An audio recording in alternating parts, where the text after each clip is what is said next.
राष्ट्रीय लोकदल के मुखिया जयंत चौधरी गुरुवार को जटारी में जनसभा को संबोधित करने पहुंचे। इस दौरान भाजपा गठबंधन के प्रत्याशी सतीश गौतम और हाथरस के प्रत्याशी के समर्थन में वोट मांगा। उन्होंने कहा कि देश में एक ही विकल्प है और एनडीए मजबूती से चुनाव लड़ रहा है।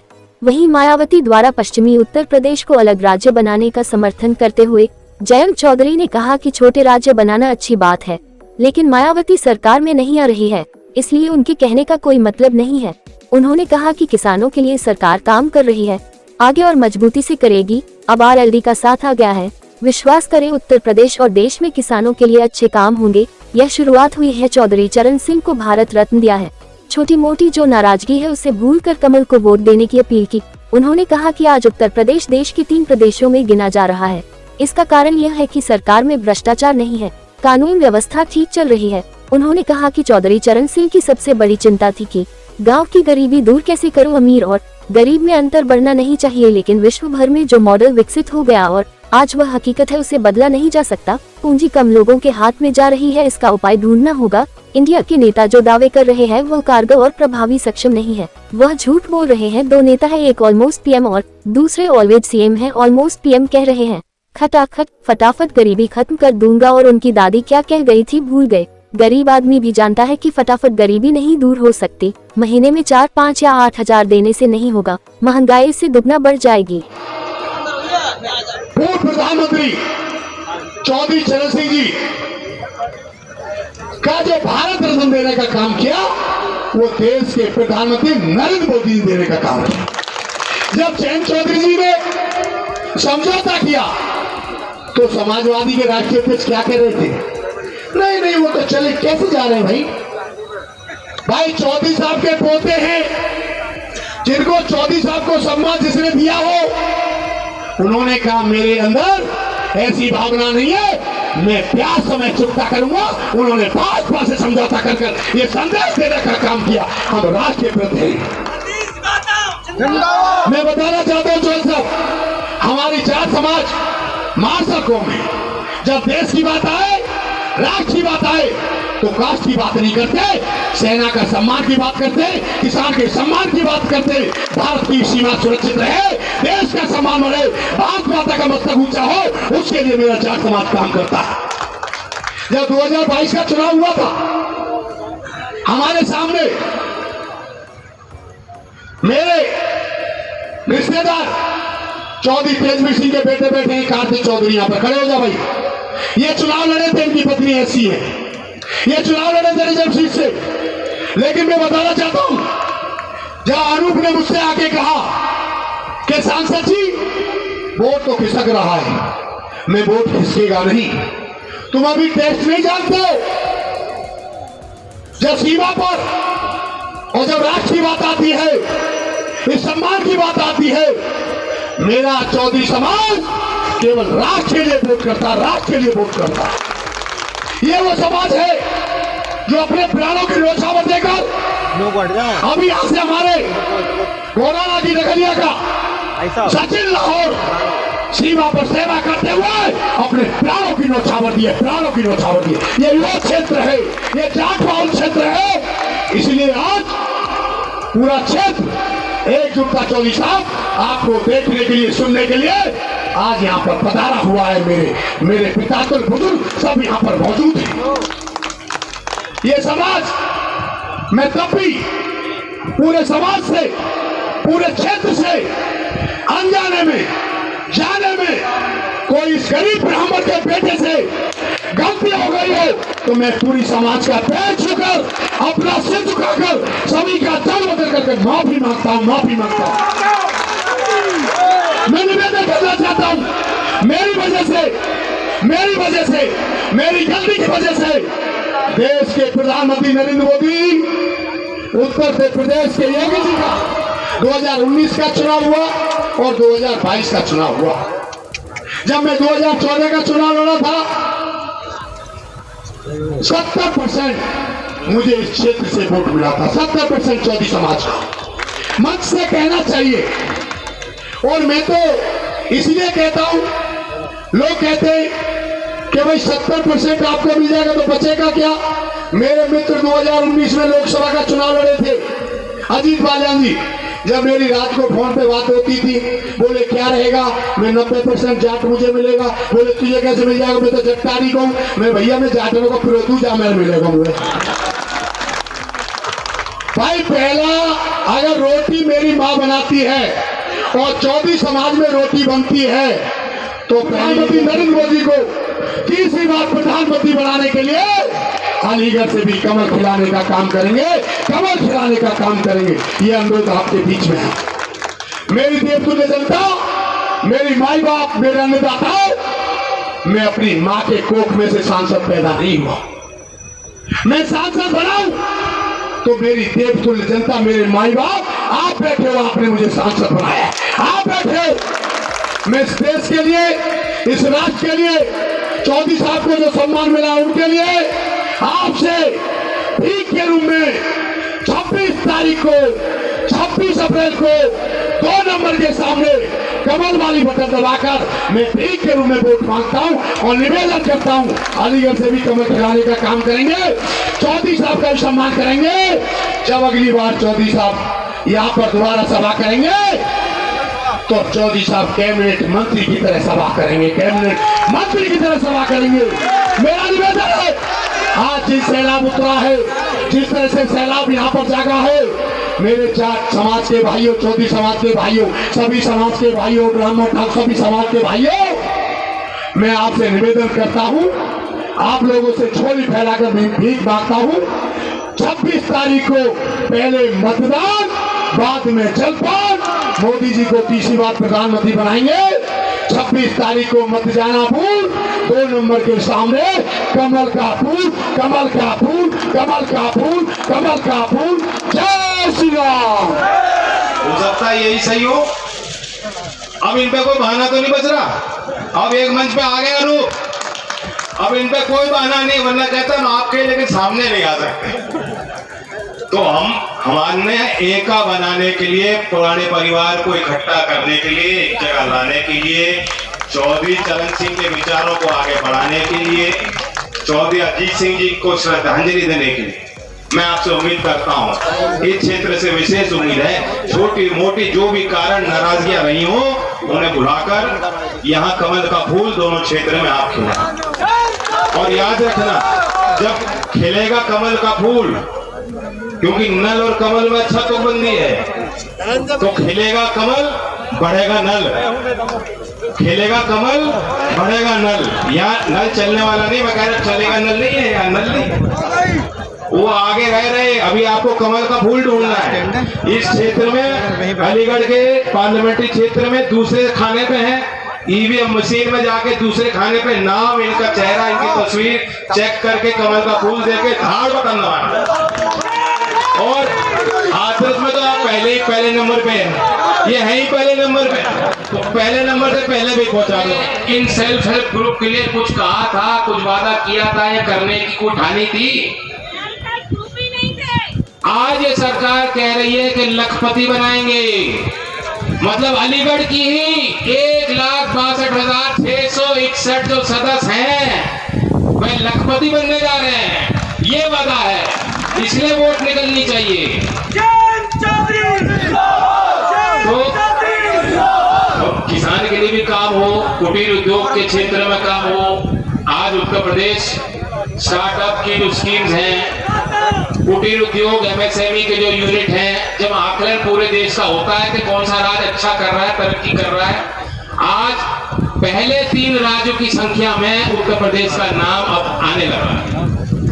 और उसका कारण यह है कि अब लोग मान रहे हैं कि सरकार की बेवजह अनहैंग दखलंदाजी नहीं होगी, भ्रष्टाचार नहीं होगा, कानून व्यवस्था में थाने में जाके किसके खिलाफ रिपोर्ट लिखनी, किसको छोड़ना, ये कुर्ताधारी लोग, नेता, बड़े नेता लोग जो धौंस जमाते हैं, गरीब पे गबन करना चाहते हैं, ऐसे लोग, उनकी एंट्री थाने में बंद होगी।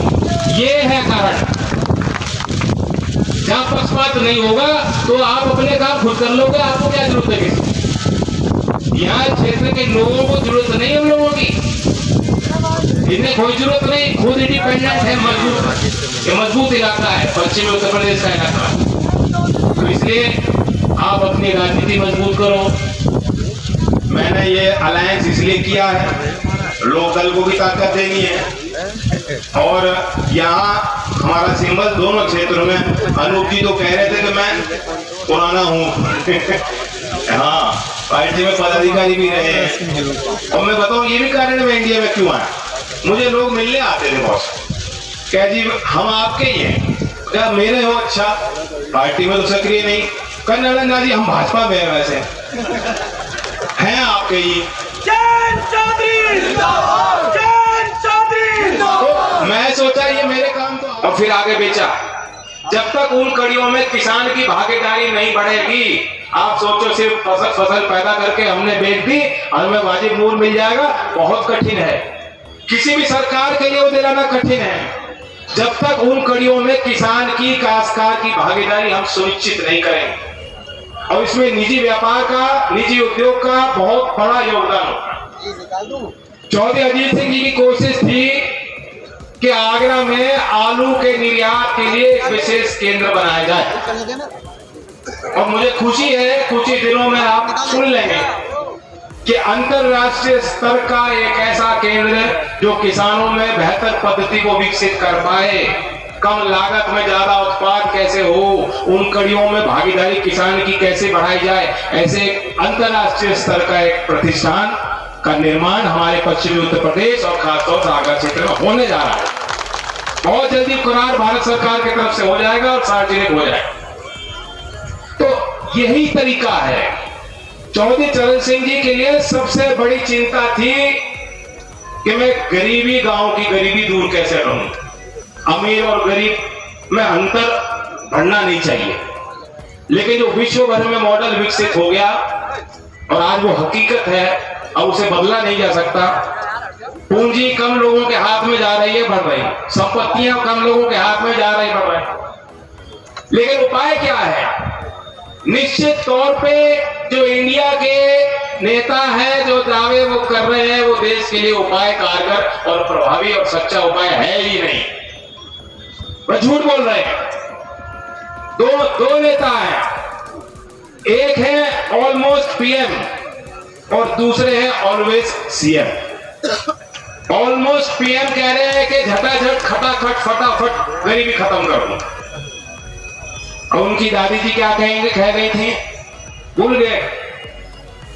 गरीब आदमी भी जानता है कि झटाझट फटाफट तो हमारी गरीबी खत्म होने वाली नहीं है।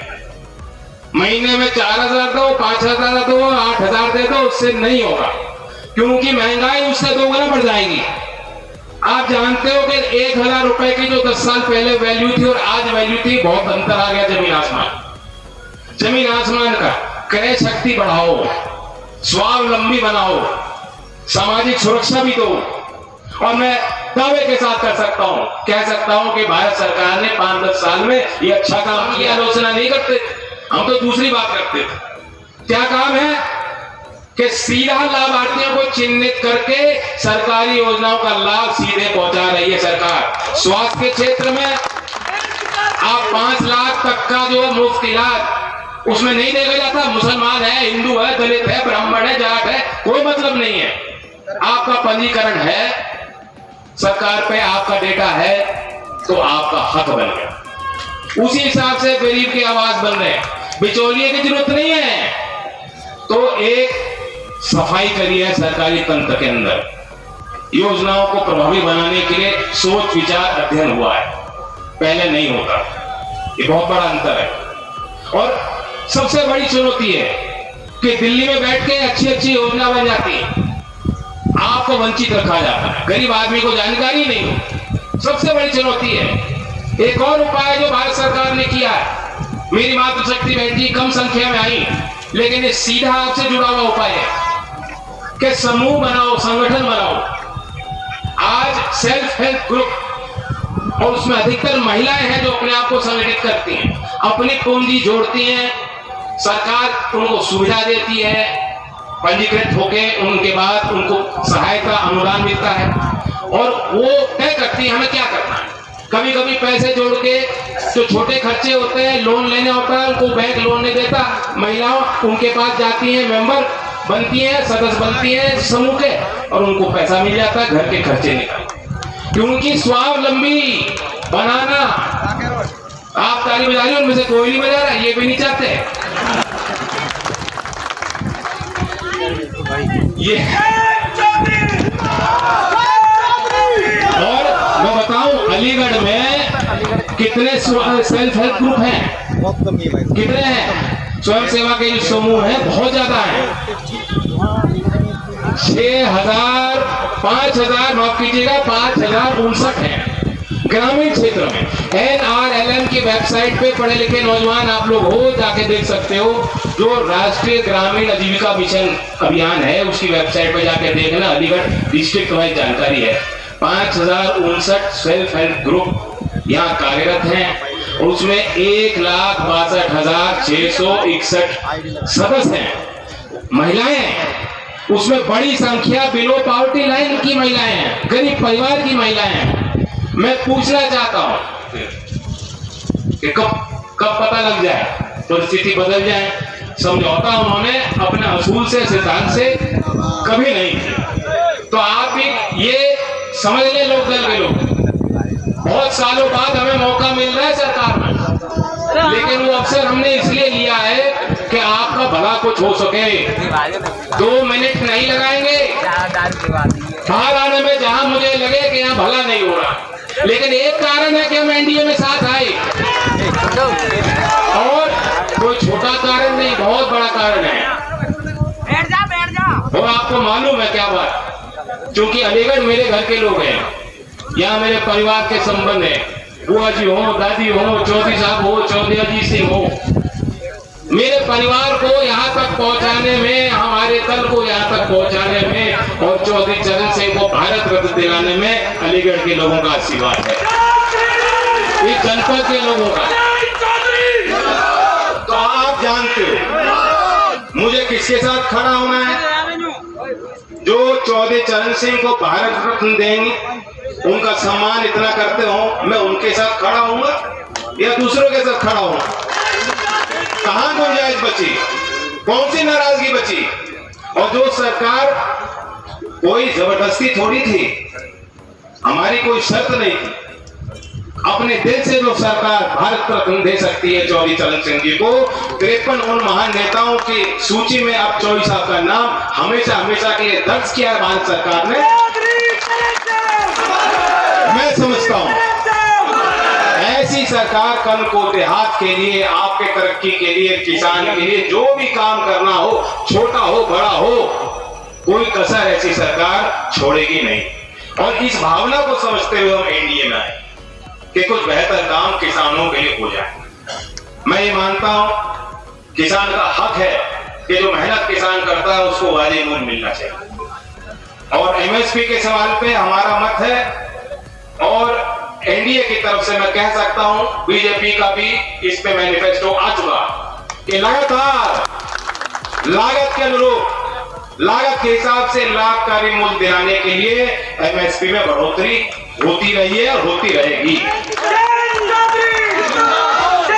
इसके अलावा मैं समझता हूं कि मंडियों का निर्माण हो, जो गांव में छोटी मंडियों की व्यवस्था, गांव में हाट की व्यवस्थाएं हैं, उन्हें जो है पक्का करा के वहां सुविधाएं दिलाई जाएं। और भारत सरकार पहले ही कह चुकी है, 2018 से योजना चल रही है कि देश में 22,000 ग्रामीण हाट विकसित किए जाएंगे, जहां पे होलसेल और रिटेल दोनों का व्यापार हो, ताकि किसान को बेहतर विकल्प मिले। दूसरा पहलू है कि भाव बेहतर कैसे मिल सकता है। ग्राहक कुछ भाव देता है, किसान मजबूरी में किसी भाव में बेचते हैं। जो बीच की कड़ियां हैं, खाद्य प्रसंस्करण जो उद्योग है, ट्राई करके मतदाताओं को जिस हिसाब से निकल के जाना चाहिए उत्साह के साथ थोड़ी कमी है। कारण मुख्य यह है कि जब कांटे का मुकाबला होता है तो लोगों की रुचि बनी रहती है, इस ओर भी उस ओर भी। और तो 2 ही बड़े पहलवान थे और उन्होंने तय कर दिया कुश्ती, बड़ी कुश्ती हम नहीं करने के, हाथ मिला लिए, तो फिर कोई दंगल कौन देखने जाएगा। तो मुख्य कारण यह है कि लोकदल और बीजेपी साथ आ गई।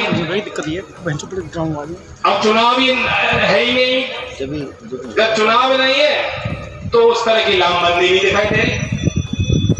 अलीगढ़ क्षेत्र के हमारे प्रत्याशी आप अच्छी तरह जानते हो, मुकाबला जिनसे है उनको भी आप जानते हो। और मैं तो देख रहा हूं, एक आध वीडियो मैंने देखी हाल में, मैं बहुत सम्मान करता हूं वैसे उनका, लेकिन कहीं रो रहे हैं और कहीं खुशी में नाच रहे हैं मंच पे ही। मुझे समझ नहीं आया, दुखी है खुश है, वो खुद नहीं समझ पा रहे कि क्या होगा मेरा। असल में वो टिकट तो चाहते नहीं थे शायद, वो तब तक चाहते थे जब तक हम उनके साथ थे।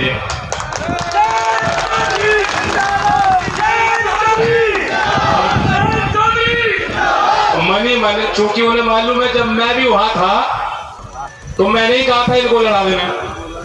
अब जब मैं वहां नहीं हूं, उनकी इच्छा लड़ने की नहीं है, जब उनको ये ध्यान पड़ता है कि अरे लड़ना पड़ेगा तो रो पड़ते हैं,